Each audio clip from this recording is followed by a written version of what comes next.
there, math analyzers, and welcome to your chapter 2, lesson 9 notes.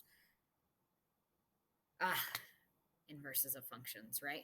So we have our inverses of functions kind of review here from graphing from chapter 1. As we know, we just flip over the y equals x, right?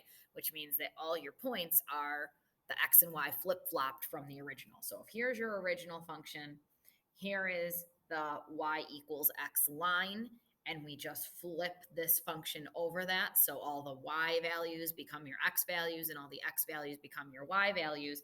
And that creates a whole new thing. And this thing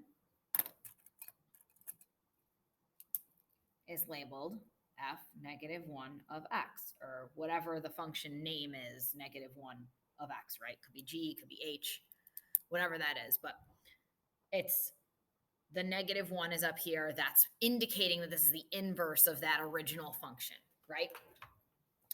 Now, as we learned in chapter 1, the new thing might not still be a function. In this case, the new thing is a function, right? This is another line with a positive slope. It's a function, okay? It's not a vertical line. So this new thing is still a function. And so we call this the inverse function of the original. All right. What we're going to do today, and I'm going to review first what to do for this. Okay, so I will go through that with the graph and just kind of show you that. But what we're going to do today is we're actually going to find the equation of the inverse of your original function. So now we're going to put equations involved in this. And we didn't do that the first time on purpose. We hadn't done all of our equation work yet. Now that we have, we're going to kind of get into, okay, yes, we can find the inverse of this, but we're also going to find its accompanying equation. All right, so I'll do my original in blue and my inverse in red, right? So let me just go on over here to my handy dandy graphing calculator. I'm going to press y equals. I'm going to type this sucker in. 1/2 is, of course, a fraction, so that's a division problem. The 1/2 of x minus 3 is my function. I'm going to graph it. Oh, look at that. Now, we can graph this very easily, right? I do need a straight edge since it is a straight line. Negative 3 is my y-intercept. Up 1, right 2, up 1, right 2, up 1, right 2, up 1, right 2. Or down 1, left 2, because, of course, down and left is 2 negative moves. And that, of course, creates a positive slope. So here is my original. Now, remember, what I'm writing on currently is, of course, a 6x6 grid, and what I've got on my graphing calculator is a 10x10 grid. So that's why there's a slight difference in look, but they are the same. Okay, we're intercepting at the x-axis on 6, and you can see it up here too. So that's happening. I'm just going to label this for now, f of x equals 1/2 x minus 3. Now, what I'm going to do, and I'll show you both right here from the points that I have plotted and up here from second and graph, you can see some points, right? And of course, because it's a 1/2 slope, some of these are fractional points. 1 negative 2.5 is something that I have covered by using my straight edge and connecting these other points. So what I'm going to write down, I'm just going to write down the points that I can fit here. So like -4, -5, and -2, -4, 0, -3, 2, -2, and 4, -1, and 6, 0, just like that. So now, all I would do to find the inverse of this function is switch these guys around. So -5, -4 is now my point. -5, -4. And then -4, -2. -4, -2. And then -3, 0. and then negative 2, 2. Negative 1, 4. And 0, 6. And look at that. Okay, and we can see that if I had continued, I'm heading right there to a point that didn't switch because it was negative 6, negative 6. So if I flipped that around the other direction, the x and y values are still the same.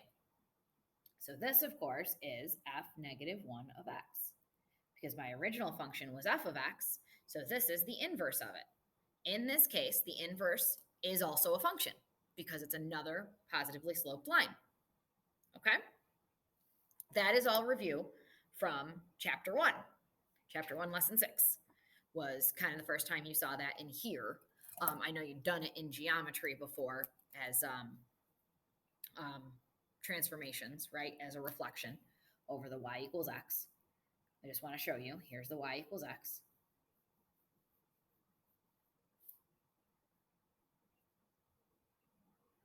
So notice it's a reflection of the y equals x, okay? It reflected over that line. That's the flip. Now, I'm going to do this one first, and then I'm going to go do the parabola and its inverse, and so I'm going to kind of go back and forth. Here's what we're doing this time. Okay, here's what we're doing this time. We're taking the original equation, and we are going to find now the inverse equation. Here's how we do it. First, any f of x or g of x or whatever of x, replace it with y.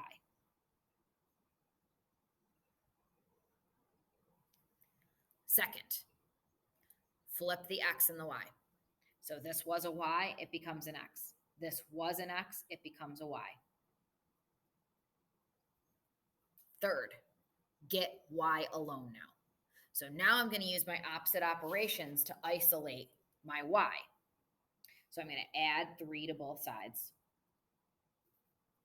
I get x plus 3 equals 1/2 of y. What's the opposite of multiplying by 1/2 or dividing by 2? What's the opposite of dividing by 2? Multiply both sides by 2. So that's what I'm going to do. Here you're left with y alone. Over here, this whole thing needs to be multiplied by 2. So you get 2x plus 6. Now that is the equation of the inverse of the original function. All we have to do now is replace y with f negative 1 of x and rewrite the rule, which is 2x plus 6. Now that is the inverse of your original. Okay, this is the inverse of f of x equals 1/2 x minus 3. I just want you to think about this. Oh, sorry, you can't see that because of that fun Screencastify thing right there. Okay, just want you to think about this for a little bit. This is a line with a y-intercept of 6 and a slope of 2, right? The inverse has a y-intercept of 6, and if we think about it, a slope of 2. Down to left 1 is the same as up to right 1, which is a slope of 2. That's exactly what you just found. So you had been able to do this before by just switching your x and y values, right? Okay, here you got the function. Now we just, by switching the x and y's in the original function and then isolating that y once you've made the switch, now you get the equation that goes with the inverse. All right? We're going to do that again. Okay? We're going to do that again, and we're going to do it with a parabola. Now, I want you to remember, and we've just talked about parabolas. Here, let me make this guy a little smaller. Okay, we've just talked about parabolas and their equations, and so by looking at this, I can tell you that the y-intercept is -4. In this case, it also happens to be your vertex. Your axis of symmetry is x equals 0. It's going to be the y-axis. Okay, but in case you don't know all of that stuff, let's go to y equals, let's clear this out. Let's do x squared minus 4, and let's see here. Oh, look at that pretty smiley face. It's so pretty. Okay. Second in graph gives me my table of points. And of course, I want a few on each side. So since my graph is a 6 by 6 graph, of course, negative 3, 5 is kind of where I'll start all the way to 3, 5. So my original and negative 2, what? Oh my God, I can't see. 0, okay. And negative 1, negative 3, and 0, negative 4. And then back, and I'm just going to have to add 1 at the very bottom. Whatever, it's fine. We're fine. We're fine. Everything's fine. 2, 0, and 3, 5, right? Okay. Let's get around the graph. Negative 3, 5. Negative 2, 0. Negative 1, negative 3. 0, negative 4. And back around. We know how to do these by now. We're good. We connect. Cool. Arrow. Connect. Cool. Arrow. I'm going to wait to label because I don't know where the other parabola is going to fit. I mean, this one is taking up like my whole graph here, right? So I'm just going to wait a sec to label with my g of x. But let's flip, flip, flip. Huh?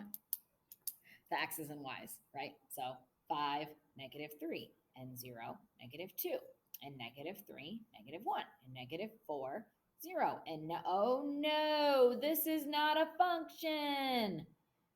Oh, man. That's all right, I guess. Not everything can be a function. How do I know it's not a function? Because I've got some repeated x values.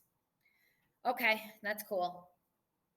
5, 3, 5, negative 3, excuse me, 5, negative 3. 0, negative 2. Negative 3, negative 1. Negative 4, 0. Oh, now I see. Okay, if I kind of think about this, look, this is that parabola flipped over on its side, isn't it? And that's why we have, make sure I curve there. Hello, that's a curve. There we go. But that's why this isn't a function, because the parabola has been flipped on its side, so it's no longer a function there. Okay? I just had to curve this out. There you go. I should have turned my paper to draw. I have trouble drawing a sideways parabola, which this is just a square root relation. It's what it really is, right? This, of course, is your g negative 1 of x. And what we're going to do right now is we're going to use opposite operations to actually find the equation of this relation here. So this was my original g of x equals x squared minus 4. And down here at the bottom, I'm going to find the equation of this inverse. Now, I already know by looking at this, this is not a function. I can already tell this is not going to be a function, okay?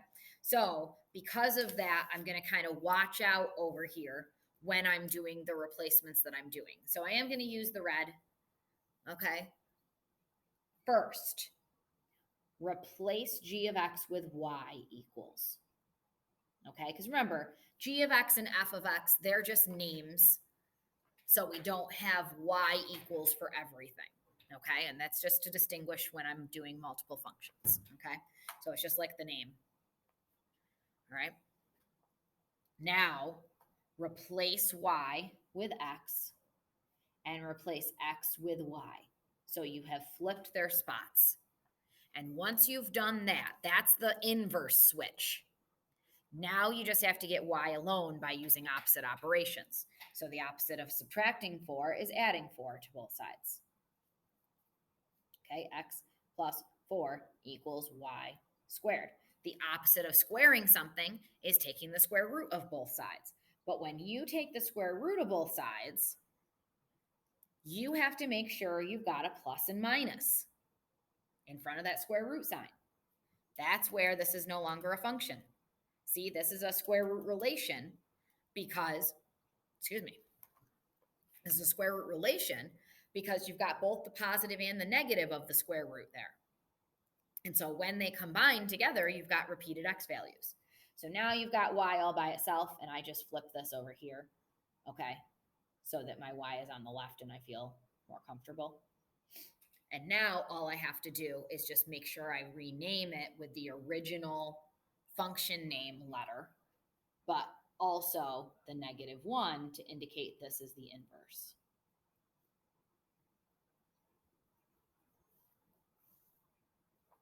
So this is the inverse of g of x equals x squared minus 4. Okay, that's what that is. Oh, again, that Screencastify thing in the way, right? That's what that is. Okay, so what you just found were the actual equations of those original functions. These are the actual equations of their inverses. So we did these inverses earlier in chapter 1. Now you know how to find the equations of the inverses. For the most part, I stick with linears on your homework. There is obviously going to be at least one parabola. Later in the year, we get to using exponentials and what their inverses are. And I will talk about that as we get in later to the year because that's real true algebra 2 stuff. Okay, this is just kind of the beginning, but I'll mention it again later on in chapter 7. Okay? Alrighty, kiddos. I think you got this, but if you don't, ask me questions and I'm happy to help you because this is the end of chapter 2. Yay! We're doing so well. Even with like having some break and work days worked into our Fridays or once a week, we're doing really well. We're kicking some good butt. So you let me know what you need and I am happy to help you. On your homework for this, it's both algebraically and graphically. So you will have to do a couple of graphs with these inverses. If you got multiple colored pens, I might suggest doing that. I know I did mine that way, but I know if you passive aggressively use purple, that's fine. I'll make sure to comment on it because I love it. So great. You guys so hate that I think purple is a trash color, but it is. You can't fight me on it because you're not here. Huh? All right. Bye, guys.